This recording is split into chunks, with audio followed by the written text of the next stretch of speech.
we talked about principle of the Vipassanā principle.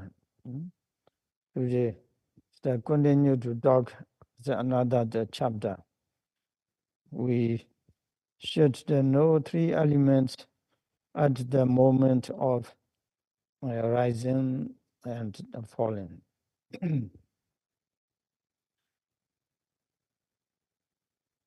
Because of the breathing and at the nose, the abdomen becomes stiff and tight. When exhaling, the air that becomes still. Stiffness, tension, and the movement are called Vayo Dhatu in the Pali. The air element that is stiff, tensed, and the movement. Because it is the tangible, it is also called the Putapa, or the tangible as the element. Vayo Putapa. It's the tangible as the element that the organs in the connection with the inhalations and exhalation. Spread throughout the entire abdomen is the body, the base, a receptor element capable of reflecting that tangible air. When the stiff, tensed, moving, or displacing Vayo, called the Vayo Putapata Rupa, strikes or rubs against that receptor element, there is the knowing of the rising, knowing of the falling, knowing stiffness, knowing tension, knowing the movement. That is the cause, touch the consciousness. The tangible matter and the mind meet at the abdomen. That is the cause, touch the contact. Although there is no special feeling, a subtle feeling is sure to rise. From time to time, when the breath is constricted, it doesn't feel good to experience. From time to time, when the breathing is easy, a good sort of feeling becomes evident.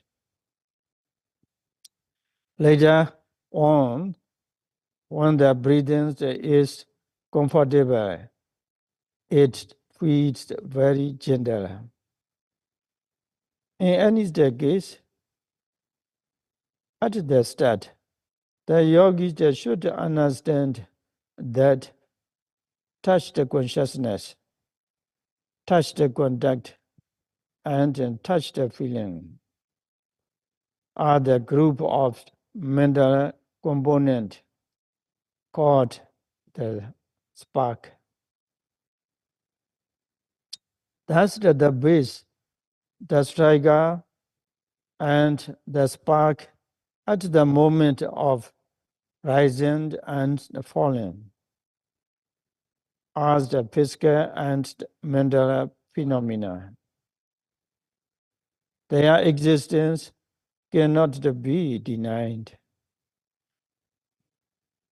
It cannot be denied that they are evident. If you really experiment and see, they are sure to be found. The base and the striker as the physical. Consciousness, contact, and the feeling as the mental. There are these two categories because the physical and the mental components are evident at the moment of rising and falling. If you want to know the physical and mental phenomena that are really there at the time, you must apply mental energy and the aim when they happen, when they occur, observing steadfastly and concentrating the mind. It is said, the moment rising happens, observe it steadfastly with the energy and aim. The moment the rising happens, observe it steadfastly with the energy and aim. The moment the falling happens, observe it steadfastly with energy and the aim. The moment it happens means as it arises. When it is hot, in the very present moment, it cannot be imagined and noted in advance.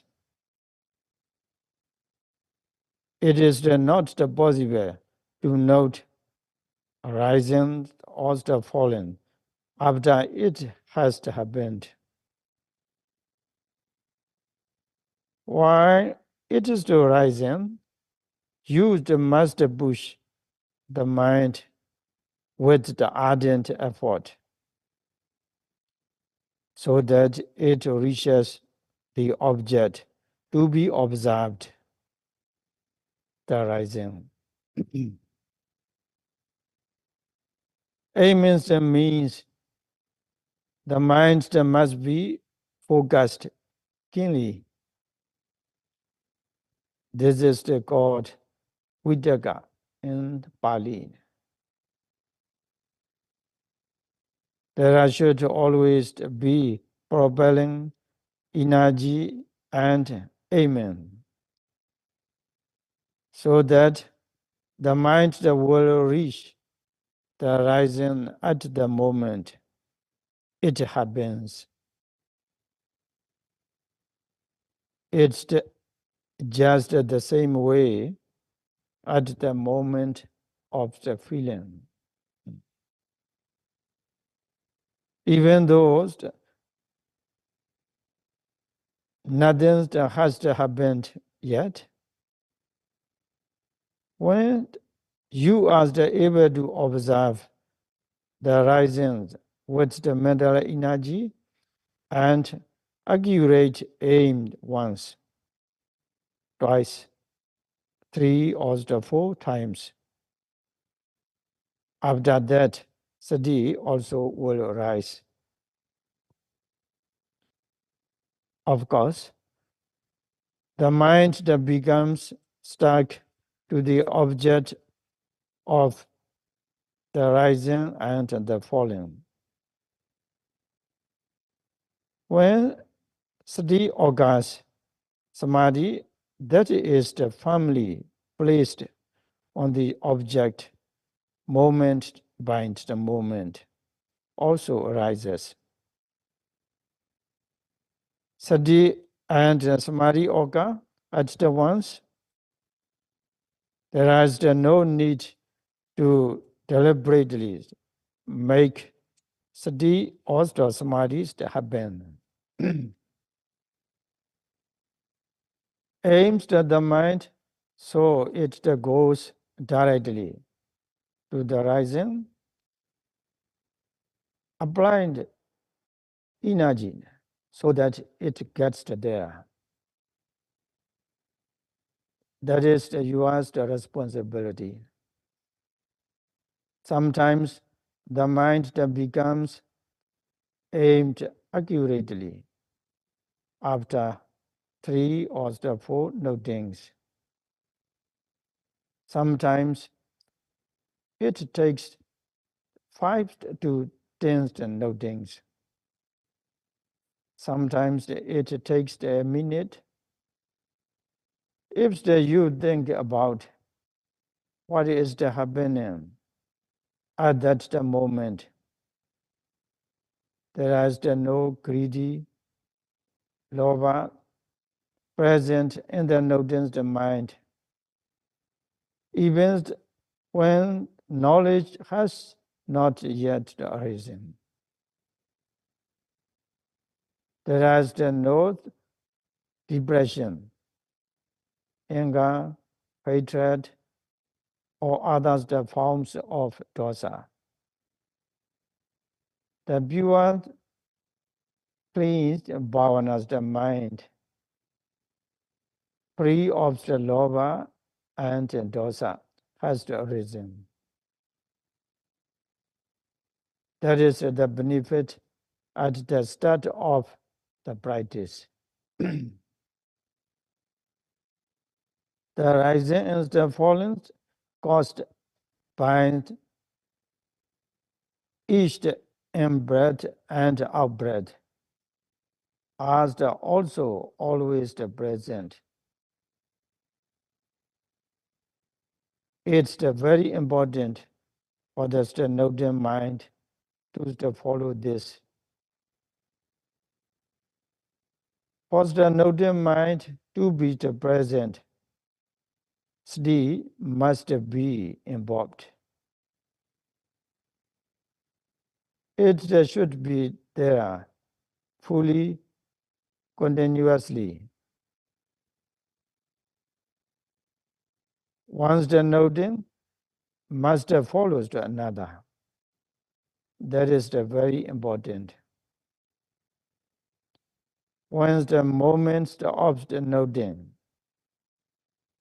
becomes connected, they become steadfast. If the strength of something weak is measured individually, it doesn't amount to much at all. But when these weak things are riveted tightly together, amazing strength can be produced. Amazing the mental energy is produced when the yogi is able to observe every rising and every falling consecutively. Use the master note meticulously, steadfastly, and effectively.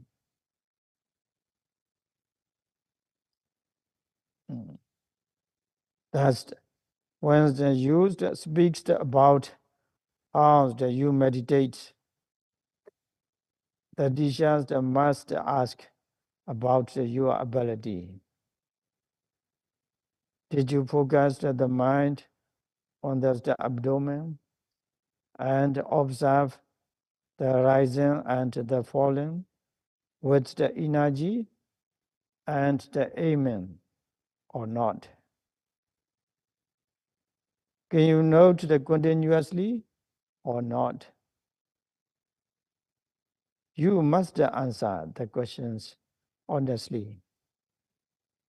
You should not say what you have not seen, nor say what you doesn't know. Here, you must speak experientially.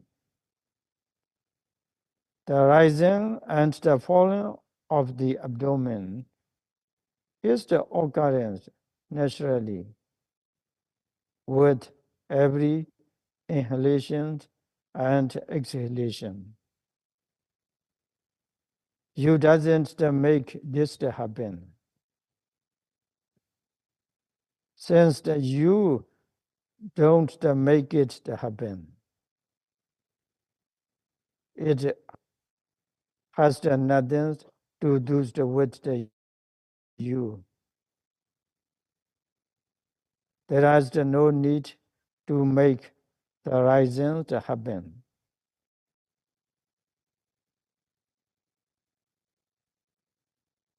Not to make the falling to happen. These to happen by themselves. Yours the duty is simply to note them as they are.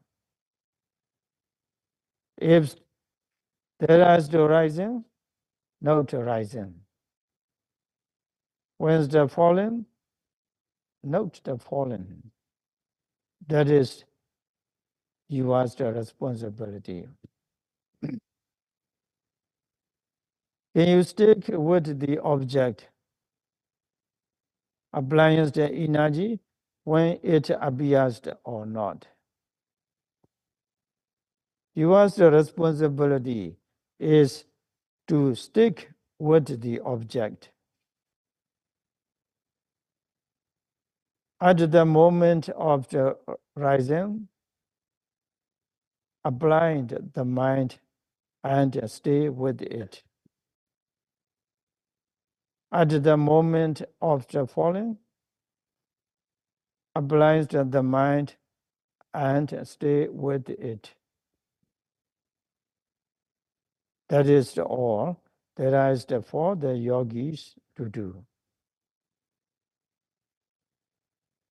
There is the needs to be continuity and or forced ability to rise.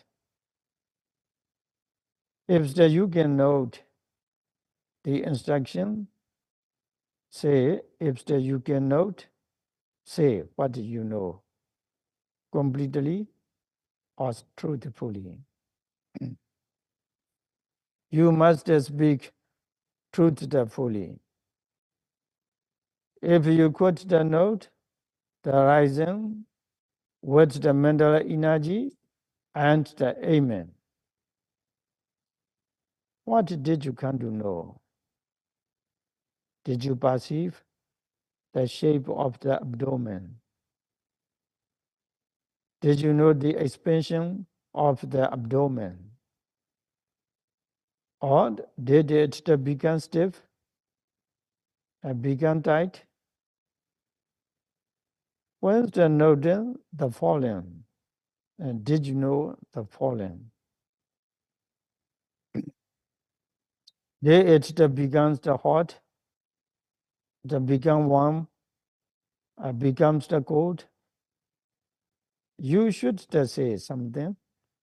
It's not realistic to look at something, but not be able to say what you saw. If someone were to stand in front of you, holding something up to show you, when you looked, you would see immediately what it is. You should know right away. In just this way, your duty is to focus on the abdomen and observe the rising. You should try to develop the ability to observe well. If you can observe, you should be able to say right away what it is. When something has to come right before your face, the Dhamma is very clear. When the act is clean, speech will also be clean. The reporting will also be clear. Only when used to report honestly like that can the meditation teachers give assistance. Once the yogi doesn't note systematically, when the appearance is not meticulous, when you just speaks from your imagination, the meditation teachers must correct you. It is very important in this instance to be honest. It is said, say whatever you note and whatever that you know. However, you shouldn't take what you did not see, but just imagine and then report that. It is said, all men true nature understand these three. All men true nature understand these three. Say what arose, how it was noted, what was the known. So Sarah said the four men true nature. You must understand these three. Okay, repeat after me. Four men true nature. Form and true nature. Four men true nature. Form and true nature. You must understand these three. You must understand these three. Four men true nature.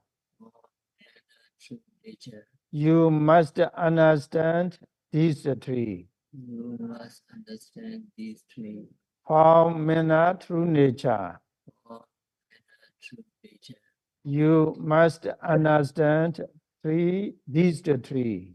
You must understand these three. Oh, we're trying to recite.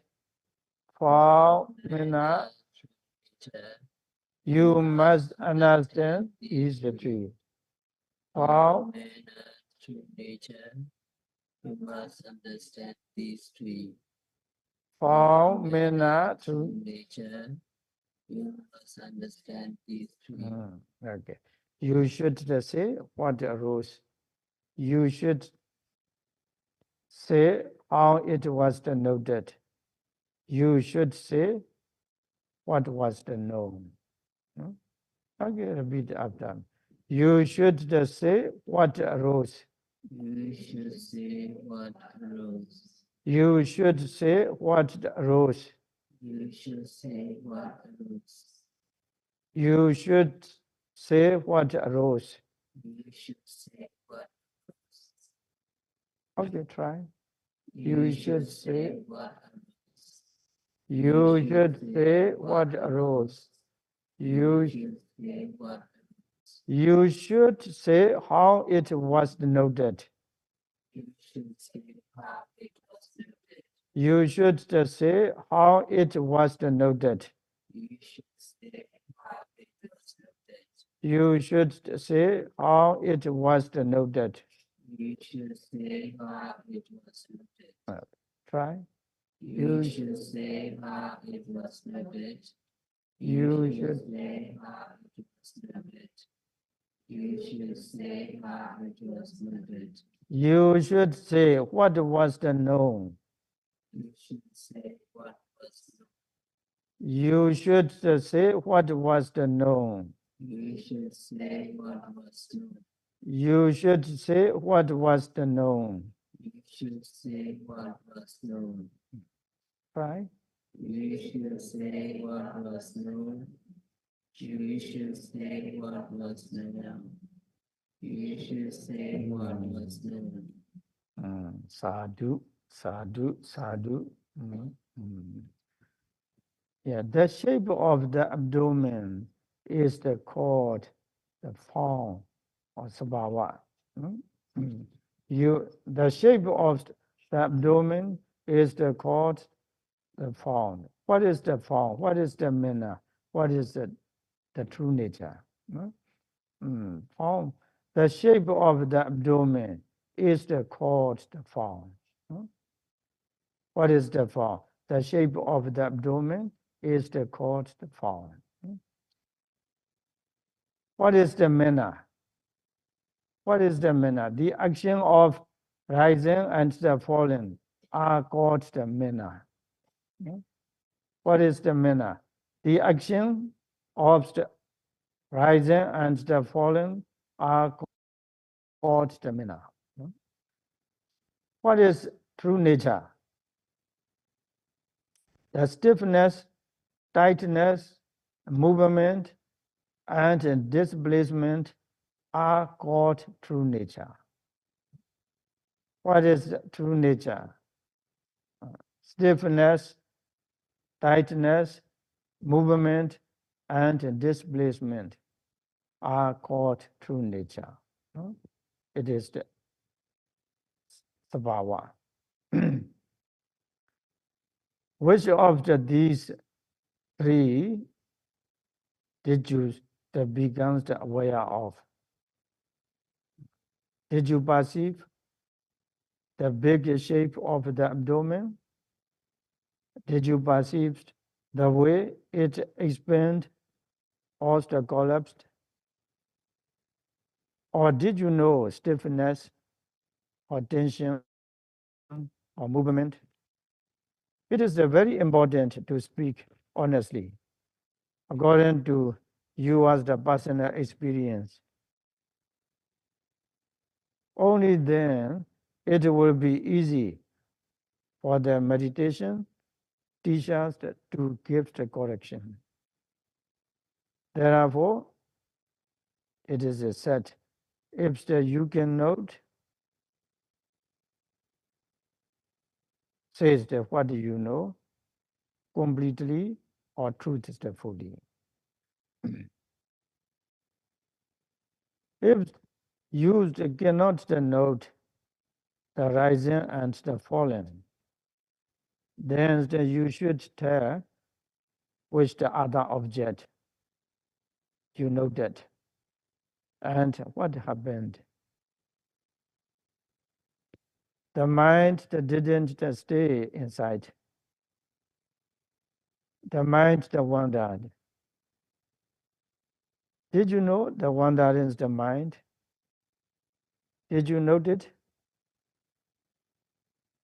Once they noted, what happened to the wandering mind? Or some part of the body, heart, here and there, ached, or the fat, like a lump due to sitting for too long. I couldn't continue to note the rising and the falling. I noted the pain. When you noted the pain, did it become most painful, stay the same, or becomes released, or disappeared? You must say what happened. After mentions the other things to note, there was greed, there was the anger. Did you note what happened?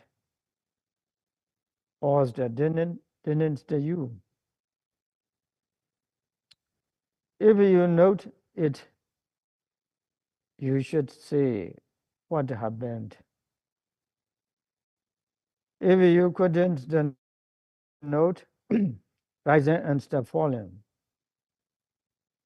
say how you noted and how you knew whatever happened, whatever arose. You have that responsibility. You are you have that responsibility. The meditation teachers are the very satisfied with the yogi who's the robots armed. You know that, and what you knew. This the yogi is the good. Use the robot, what you know that, and observed honestly. It is very easy for the meditation teacher to have this kind of yogi. It's very important for yogis to be prepared on their side. If you want to have precise guidance like this in relation to the Dhamma,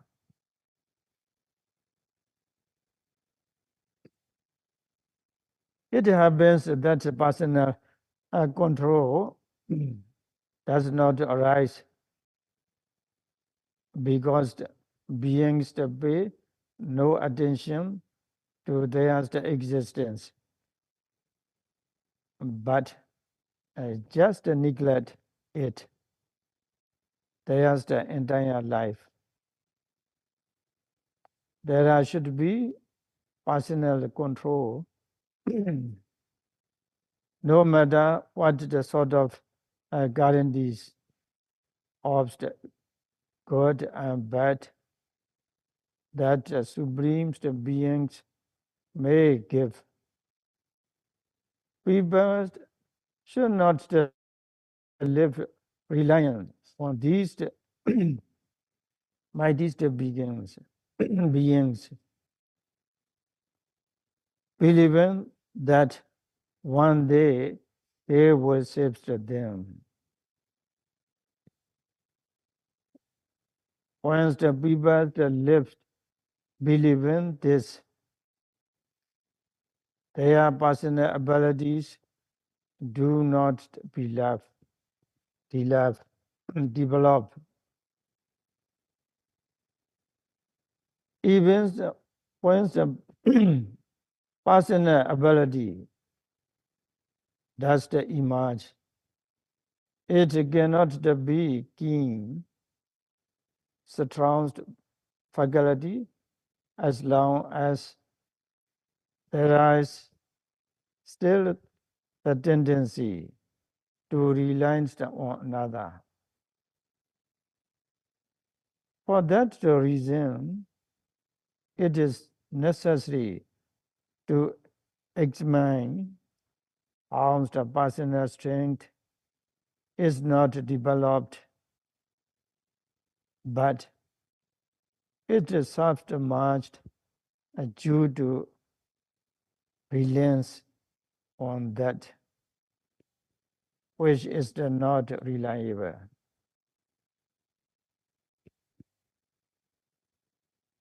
For the most part, the people of the world want to get to the end of their lives comfortably. They don't know that within themselves,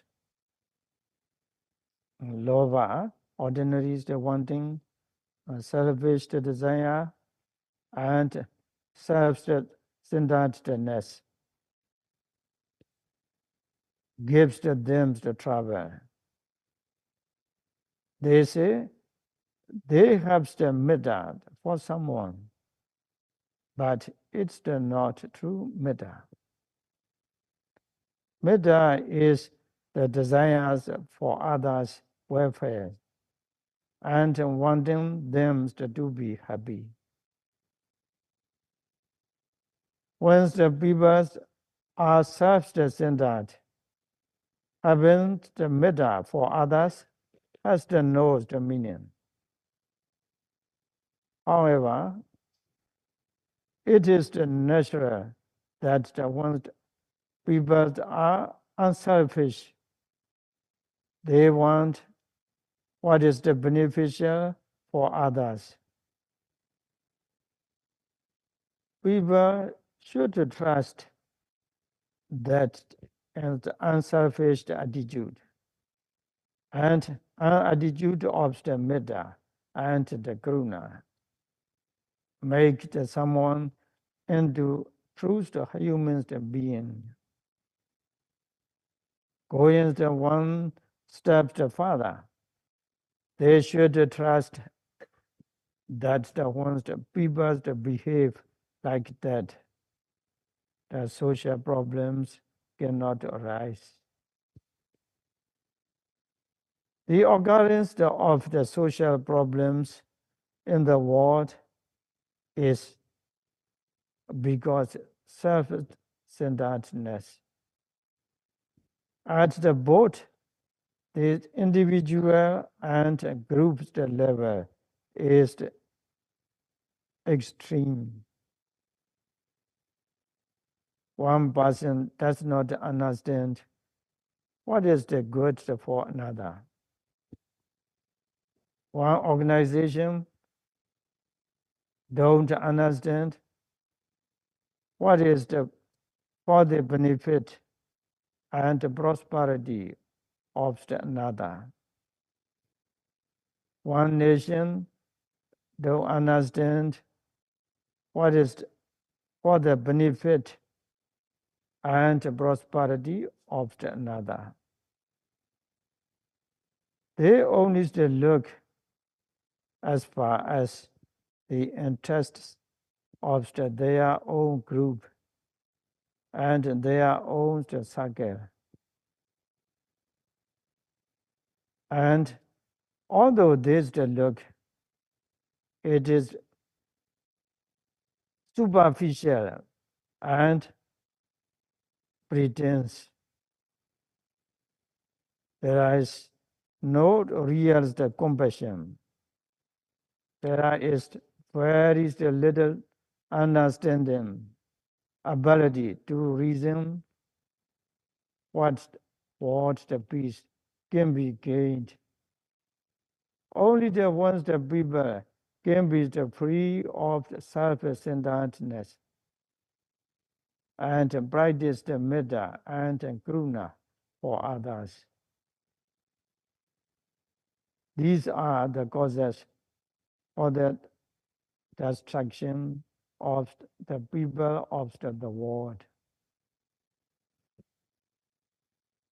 People who just live as they like with no restraint can be the God people who neither care for their environment nor for themselves. It is very important to be able to love yourself. No matter how much the person may say they loved another. People loved themselves the most. We are our own beloved. If the people indeed loved themselves the most, they should think about what constitutes love and what is needed in order to love for a long time. The answer is to guard themselves against doing wrong. Okay, we will just stop our discourse for today. So by some practice Vipassanā meditation, may all the yogis be liberated from all the suffering. So do